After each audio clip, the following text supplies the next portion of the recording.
नमस्कार दोस्तों, मैं एडवोकेट जीबी पांडे आपका स्वागत अपने यूट्यूब चैनल फ्री वॉइस के वकालतनामा सेक्शन में करता हूं। दोस्तों, आज का हमारा विषय घरेलू हिंसा या डोमेस्टिक वायलेंस है। दोस्तों, 2005 में the protection of women against domestic violence act आया।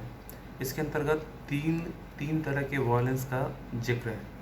सबसे पहला जिक्र है फिजिकल वायलेंस। फिजिकल वायलेंस दोस्तों, अगर किसी भी महिला को उनके इन लॉज के द्वारा, चाहे सास ससुर हो या हस्बैंड हो या ननद हो या कोई भी हो, उनके द्वारा किसी तरह का फिजिकल वायलेंस होता है, उनको मारा जाता है, पीटा जाता है, या उनको बाल से घसीटा जाता है, या कोई दांत से काटता है, या कोई भी उनके शरीर पे किसी तरह का चोट पहुंचाता है, तो ये सारे के सारे डोमेस्टिक वायलेंस एक्ट में एक फिजिकल वायलेंस के कैटेगरी में आता है। दूसरा होता है आपको वर्बल। तो वर्बल में क्या है कि भाई किसी भी महिला को रोज़ अगर किसी भी तरह का ताना दिया जाता है, उनको गाली गलौज होता है उनके साथ, या फिर आप उनको अगर बेटा नहीं हो रहा है तो उसके लिए ताना दे रहे हैं, या किसी भी चीज़ के लिए उनके माता पिता को आप गाली देते हैं, तो ये भी एक तरह का वायलेंस इस एक्ट में आता है। तीसरे तरह का जो आपको वायलेंस होता है वो होता है मॉनेटरी। अगर मान लीजिए किसी भी महिला पढ़ी लिखी हैं और जॉब करती हैं या करना चाहती हैं, और उनको ज़बरदस्ती घर में बिठा दिया जाता है, या फिर उनको पैसों के लिए या फिर दहेज के लिए ताना मारा जाता है, तो ये भी एक तरह का वायलेंस है इस एक्ट के अंतर्गत। दोस्तों, सबसे इम्पॉर्टेंट है कि अगर इस तरह की कोई भी महिला किसी भी तरह के हिंसा का शिकार अगर हुई हैं, तो उनके पास क्या क्या अधिकार है और वो कैसे अप्रोच करें, मतलब कैसे पहुँचे, ताकि वो अपने कंप्लेंट को रजिस्टर करा सकें। दोस्तों, आज के डेट में सभी महिलाओं के पास एक छोटा या फिर स्मार्ट मोबाइल फ़ोन तो है ही। तो अगर अगर अगर किसी महिला को किसी तरह का प्रताड़ना होता है, किसी तरह का उनके साथ दुर्व्यवहार होता है, तो वो सबसे पहले एक टोल फ्री नंबर है 1091 पे वो कॉल कर सकती हैं, और कॉल कर करके अपनी बात रख सकती हैं। अगर वो सारी की सारी बातें फ़ोन पे नहीं कह सकती, तो वो किसी को भी 1091 नंबर के द्वारा अपने घर में बुला सकती हैं और अपनी बात रख सकती हैं। इसके अलावा दोस्तों, सबसे इम्पॉर्टेंट चीज़ है कि भाई आप अगर केस को रजिस्टर कराना चाहते हैं तो आप कहाँ जाएं, कोई भी महिला कहाँ जाएंगी। तो दोस्तों, हर ज़िले में स्टेट गवर्नमेंट के द्वारा आपको संरक्षण अधिकारी बनाए गए हैं, जो इस एक्ट के अंतर्गत काम करते हैं। संरक्षण अधिकारी मतलब प्रोटेक्शन ऑफिसर। इनका काम यह है कि भाई ये आपके पास कोई एक फॉर्मेट होता है, उसका फॉर्म लेके जाते हैं, उसमें आप अपनी बात अपना डिटेल्स और किस तरह का वायलेंस आपके साथ हुआ है उसके बारे में आप लिख करके उनको दे सकते हैं, और वो एक कंप्लेंट रजिस्टर करेंगे और फिर आपकी सुनवाई होगी। लेकिन अगर मान लीजिए कि शहर में तो आराम से आप जो भी डोमेस्टिक वायलेंस के लिए जो भी ऑफिसेज बनाए गए हैं, जहाँ पे आप सीधे अप्रोच कर सकती हैं या मिल सकती हैं, लेकिन कोई सुदूर देश के किसी कोने में रहता है और वो मेन लैंड से दूर है, और उनके साथ ऐसा कुछ होता है, तो वो क्या करें। दोस्तों, आज के डेट में जो भी आंगनबाड़ी कार्यकर्ताएं हैं, उनके पास भी इस डोमेस्टिक वायलेंस एक्ट के अंतर्गत वो घरेलू हिंसा का फॉर्म रहता है। आप चाहें तो उनसे मांग सकती हैं, अगर आप पढ़ी लिखी नहीं हैं तो किसी और से लिखवा सकती हैं, और वो इस चीज़ को संरक्षण अधिकारी तक पहुंचाएंगे। संरक्षण अधिकारी आपकी बात को नोट करने के बाद केस रजिस्टर कर सकते हैं और उसको फिर कोर्ट में फॉलोअप के लिए भेज सकते हैं। तो दोस्तों, इसके अलावा क्या है कि भाई कुछ महिलाएं हैं जो कि आर्थिक रूप से मजबूत होंगी, नौकरी कर रही हैं, या उनके पास धन की शक्ति है, तो वो कोर्ट जा सकती हैं, अच्छे लॉयर को रिक्रूट कर सकती हैं, हायर कर सकती हैं, और वो उनका केस लड़ेंगे। लेकिन अगर जो महिलाएं आर्थिक रूप से कमज़ोर हैं, वो क्या करें।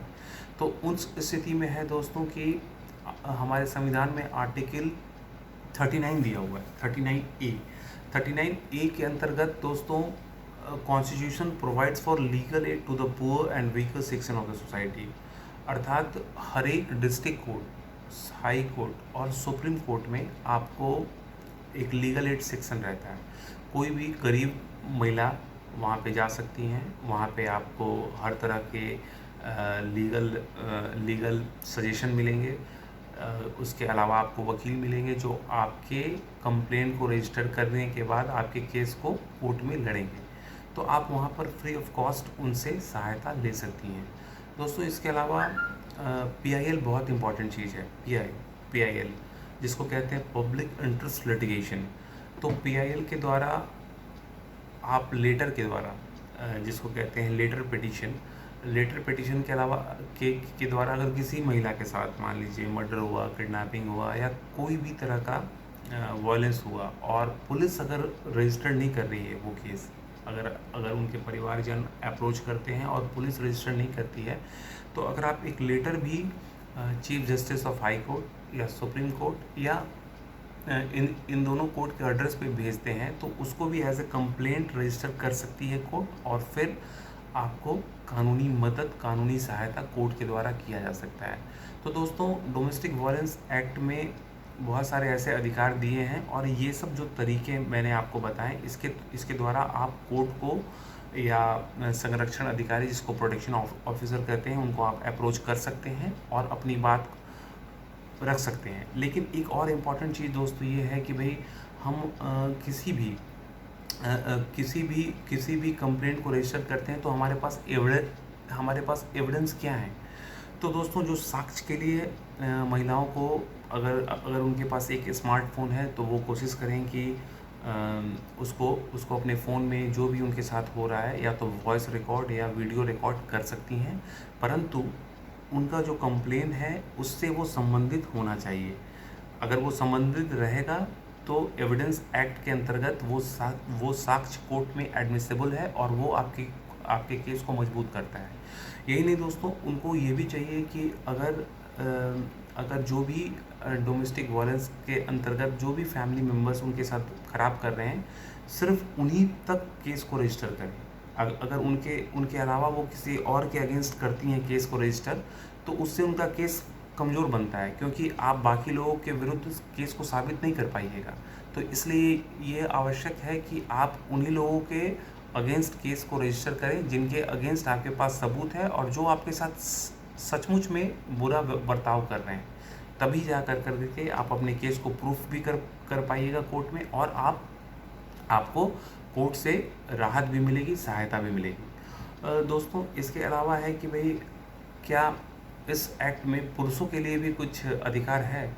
तो दोस्तों ये है कि भाई ये एक्ट प्योरली वुमेन के राइट्स के लिए ही बना है, इसमें पुरुषों के लिए कुछ भी नहीं है। जबकि आज के संदर्भ में ऐसा कई बार आया है कि भाई पुरुषों के साथ भी डोमेस्टिक वायलेंस होता है। अगर मान लीजिए पुरुष बीमार पड़ गए या किसी तरीके से फिज़िकली हैंडीकैप हो गए और वो कमा नहीं पा रहे हैं तो उनको ताना दिया जाता है, मारा जा रहा है या फिर किसी तरह का वायलेंस उनके साथ हो रहा है।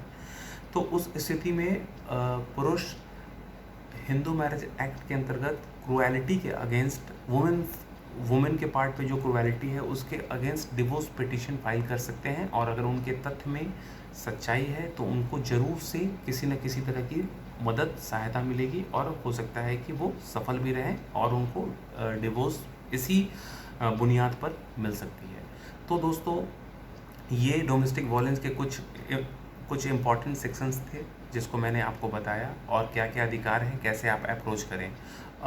वुमेन के लिए जो अन्य अधिकार हैं जैसे प्रॉपर्टी राइट्स और अन्य कानून में जो भी अधिकार दिए गए हैं उनमें मैं अगले सेक्शन में एक वीडियो बनाऊंगा और फिर मैं उसके बारे में विस्तार पूर्वक चर्चा करूंगा।